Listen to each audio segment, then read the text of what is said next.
Hi friends, ഇന്നത്തെ എൻ്റെ recipe ഒരു ബട്ടർ സ്കോച്ച് കേക്കിൻ്റെ റെസിപ്പിയാണ്. ഓവൺ ഇല്ലാതെ സോസ് പാനിൽ തയ്യാറാക്കിയെടുക്കുന്ന ഒരു ബട്ടർ സ്കോച്ച് കേക്കിൻ്റെ റെസിപ്പിയാണ്.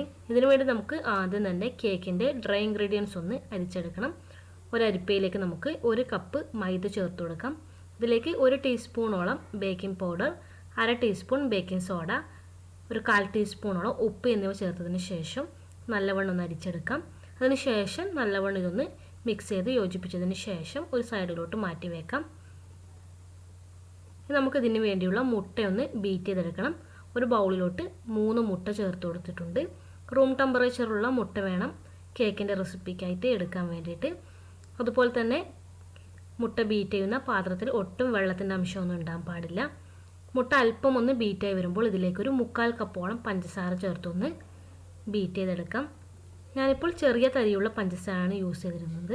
അതുകൊണ്ട് തന്നെ പൊടിച്ചിട്ടൊന്നുമില്ല, പൊടിക്കാതെ തന്നെയാണ് ചേർത്ത് കൊടുക്കുന്നത്. ഇതിലേക്ക് നമുക്ക് 1 ടീസ്പൂണോളം ബട്ടർ സ്കോച്ച് മിക്സ് ചേർത്ത് കൊടുക്കുന്നുണ്ട്. നിങ്ങളുടെ കയ്യിൽ ബട്ടർ സ്കോച്ച് എസൻസ് ഉണ്ടെങ്കിൽ അത് ചേർത്ത് കൊടുത്താലും മതി. ഇതും കൂടി ചേർത്തതിന് ശേഷം മുട്ട നല്ല ഫ്ലഫിയായി വരുന്നവരെ നമുക്ക് ബീറ്റ് ചെയ്തെടുക്കാം. ഇതിലേക്ക് നമുക്ക് ഒരു 1/4 കപ്പോളം വെജിറ്റബിൾ ഓയിൽ ചേർത്ത് കൊടുക്കാം. ഓയിൽ ചേർത്തതിന് ശേഷം ഒരുപാട് സമയം ബീറ്റ് ചെയ്യേണ്ട, ജസ്റ്റ് 1 മിനിറ്റ് ഒന്ന് ബീറ്റ് ചെയ്ത് കൊടുത്താൽ മാത്രം മതി. നമുക്കിതിലേക്ക് അല്പാൽപമായി ഡ്രൈ ഇൻഗ്രീഡിയൻസ് ചേർത്തൊന്ന് ഫോൾഡ് ചെയ്തെടുക്കണം. എല്ലാം ഒരു സമയത്ത് ചേർത്ത് കൊടുക്കണ്ട, കുറച്ച് കുറച്ചായി ചേർത്തൊന്ന് ഫോൾഡ് ചെയ്തെടുക്കാം. ഇനി ബീറ്റർ ഉപയോഗിക്കേണ്ട ആവശ്യമില്ല, ഇതുപോലൊരു സ്പാച്ചുല ഉപയോഗിച്ചൊന്ന് ഫോൾഡ് ചെയ്തെടുത്താൽ മതി. ഇതിപ്പോൾ എല്ലാ ഡ്രൈ ഇൻഗ്രീഡിയൻസും ഫോൾഡ് ചെയ്തെടുത്തിരിക്കുന്ന മിക്സാണ്. ഇതിലേക്കൊരു 1/2 കപ്പ് പാൽ കൂടി ചേർത്തതിന് ശേഷം ഒന്ന് മിക്സ് ചെയ്തെടുക്കാം. റൂം ടെമ്പറേച്ചറുള്ള പാൽ വേണം എടുക്കാൻ വേണ്ടിയിട്ട്. നമുക്കിതൊരു സോസ് പാനിലോട്ട് ഒഴിച്ചു കൊടുക്കാം. സോസ് പാൻ ഇപ്പോൾ നല്ലവണ്ണം ഗ്രീസ് ചെയ്തെടുത്തതാണ്. സൈഡും അടിവശത്തൊക്കെ എണ്ണ നല്ലവണ്ണം തടവി കൊടുത്തിട്ടുണ്ട്. അതിനുശേഷം ഏകദേശം ഒരു 5 മിനിറ്റോളം പ്രീഹീറ്റ് ചെയ്ത് വെച്ചതാണ്. നല്ല ചൂടായിരിക്കുന്ന സോസ് പാനിലോട്ട് വേണം നമുക്ക് കേക്കിൻ്റെ ബാറ്റർ ഒഴിച്ചു കൊടുക്കാൻ വേണ്ടിയിട്ട്. സോസ് പാനിൻ്റെ അടിയിലോട്ടായി മറ്റൊരു അലൂമിനിയത്തിൻ്റെ അടപ്പ് കൂടി വെച്ച് കൊടുത്തിട്ടുണ്ട്. അതിനുശേഷം നമുക്കിത് അടച്ച് വെച്ച് ലോ ഫ്ലെയിമിൽ കുക്ക് ചെയ്തെടുക്കാം. ഏകദേശം ഒരു 20 മിനിറ്റ് കൊണ്ട് തന്നെ ഇത് റെഡിയായി വരും.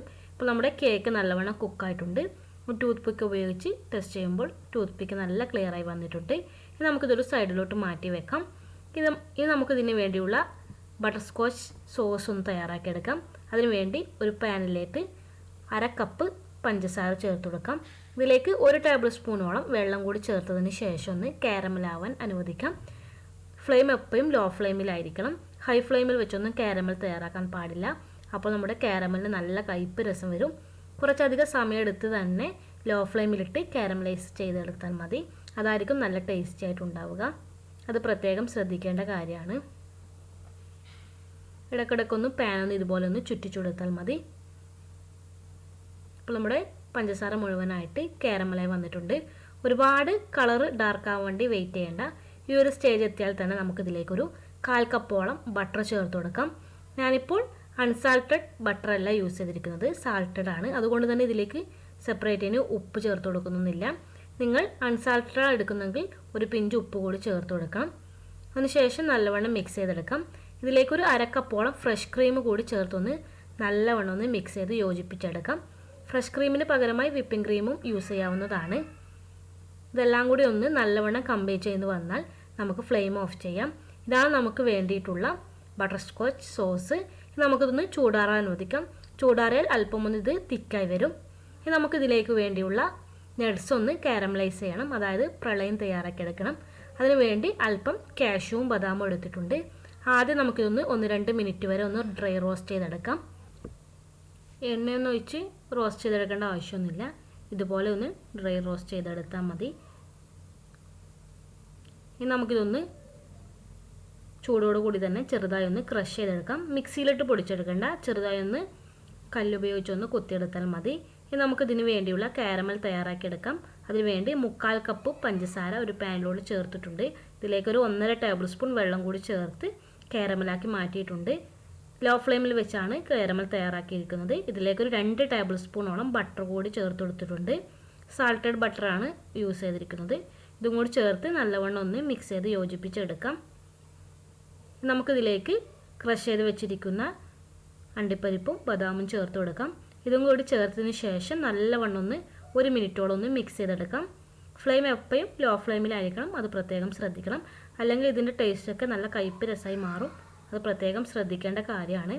ഇനി നമുക്കിത് ചൂടോട് കൂടി തന്നെ ഒരു അലൂമിനിയം ഫോയിലോ ഒരു ബട്ടർ പേപ്പറിലോ ഒഴിച്ചു കൊടുക്കണം. അല്ലെങ്കിൽ ഇതിൽ കിടന്ന് തന്നെ സെറ്റായി വരും. ഞാനിപ്പോൾ അലൂമിനിയം ഫോയിൽ അല്പം എണ്ണ തടവി വെച്ചിട്ടുണ്ട്. ഇതിലേക്ക് നമുക്ക് തയ്യാറാക്കി വെച്ചിരിക്കുന്ന പ്രളയം ഒഴിച്ചു കൊടുക്കാം.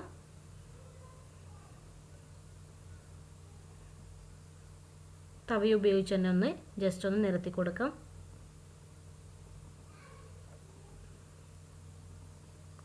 ഇതിന് നല്ലവണ്ണം ചൂടാറാൻ അനുവദിക്കണം. ചൂടാറിയതിന് ശേഷം വേണത് കട്ട് ചെയ്തെടുക്കാൻ വേണ്ടിയിട്ട്. ചൂടോട് കൂടി തന്നെയൊന്നും കട്ട് ചെയ്തെടുക്കാൻ പറ്റില്ല. ചൂടാറിയ ഇത് നമുക്ക് അലൂമിനിയം ഫോയിലിൽ നിന്ന് ഇതുപോലെ ഒന്ന് അടർത്തിയെടുക്കാൻ പറ്റും.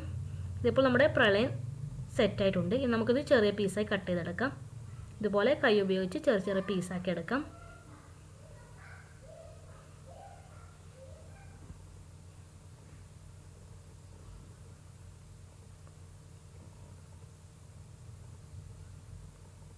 ഇതിൽ നമുക്ക് കുറച്ച് വലിയ പീസ് മാറ്റി വെക്കാം, കേക്കിൻ്റെ മുകളിൽ ഡെക്കറേറ്റ് ചെയ്യാൻ വേണ്ടിയിട്ട്. ബാക്കിയുള്ളത് നമുക്ക് ചെറുതായി ഒന്ന് ക്രഷ് ചെയ്തെടുക്കാം. നമുക്ക് കേക്ക് ഒന്ന് 3 ലെയറായിട്ടൊന്ന് കട്ട് ചെയ്തെടുക്കാം. നിങ്ങൾക്ക് വേണമെങ്കിൽ 2 ലെയറായിട്ടും അസംബിൾ ചെയ്തെടുക്കാവുന്നതാണ്. ഞാനിപ്പോൾ 3 ലെയറായിട്ടാണ് ചെയ്യുന്നത്. ഇതുപോലൊരു ടേൺ ടേബിളിൻ്റെ മുകളിൽ വെച്ച് കേക്ക് കട്ട് ചെയ്യുകയാണെങ്കിൽ നല്ല എളുപ്പത്തിൽ കട്ട് ചെയ്തെടുക്കാൻ പറ്റും.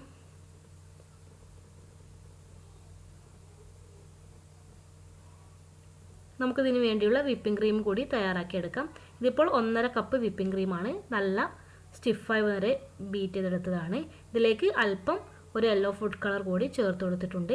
ഇനി നമുക്ക് കേക്ക് ഒന്ന് അസംബിൾ ചെയ്യാൻ തുടങ്ങാം. കേക്ക് ബോർഡിലേക്ക് അല്പം ക്രീമാക്കി കൊടുക്കാം.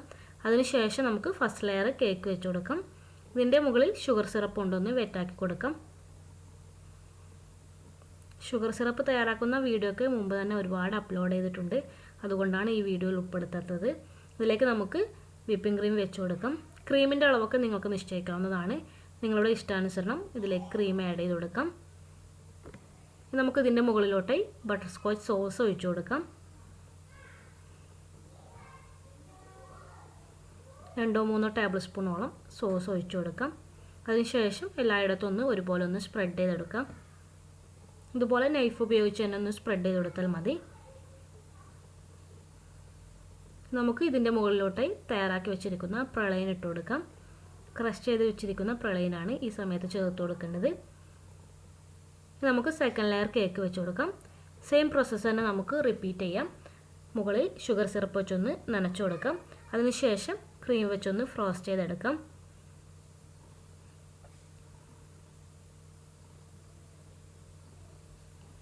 മുകളിൽ ബട്ടർ സ്കോച്ച് സോസ് കൂടി അപ്ലൈ ചെയ്ത് കൊടുക്കാം. ഈ ഒരു കേക്കിൻ്റെ അളവെന്ന് പറയുന്നത് 1 കിലോ വെയിറ്റ് വരുന്ന ഒരു കേക്കാണ് തയ്യാറാക്കിയെടുക്കുന്നത്. നിങ്ങൾക്ക് 2 കിലോ വരുന്ന കേക്കൊക്കെ വേണമെങ്കിൽ ഇതിൻ്റെ നേരെ ഇരട്ടി അളവിൽ എല്ലാം എടുത്ത് ചെയ്താൽ മതി.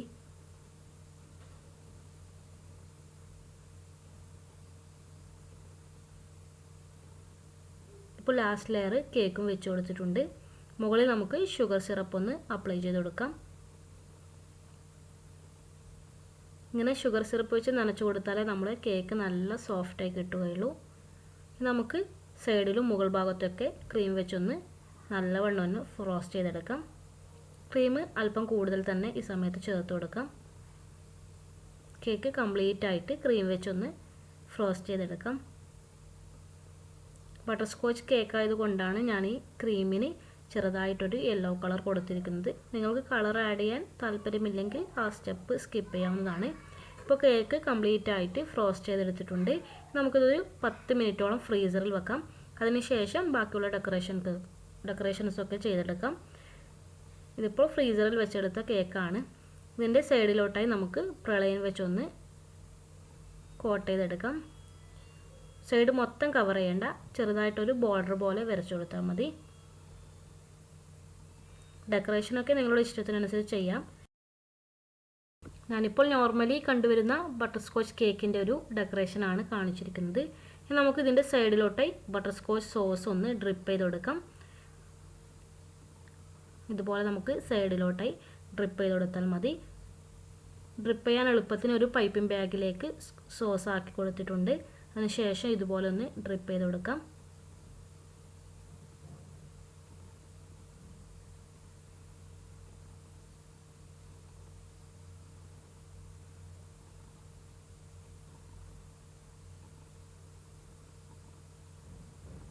ഇപ്പോൾ സൈഡ് മൊത്തം ഡ്രിപ്പ് ചെയ്തെടുത്തിട്ടുണ്ട്. ഇനി നമുക്ക് മുകളിലും 2-3 ലൈൻ ഇട്ട് കൊടുക്കാം. ഇതുപോലെ ഒന്ന് നല്ല തിക്ക് ബോർഡറിൽ സോസ് അപ്ലൈ ചെയ്ത് കൊടുക്കാം.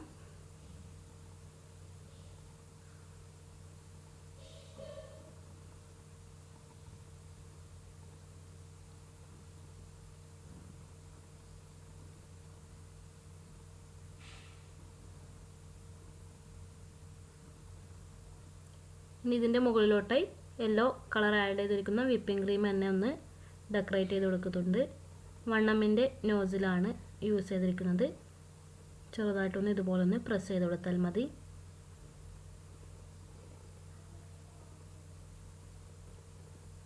പിന്നെ ഇതിൻ്റെ ഗ്യാപ്പിലായിട്ട് ഓരോ പീസ് പ്രളയം കൂടി വെച്ച് കൊടുക്കുന്നുണ്ട്.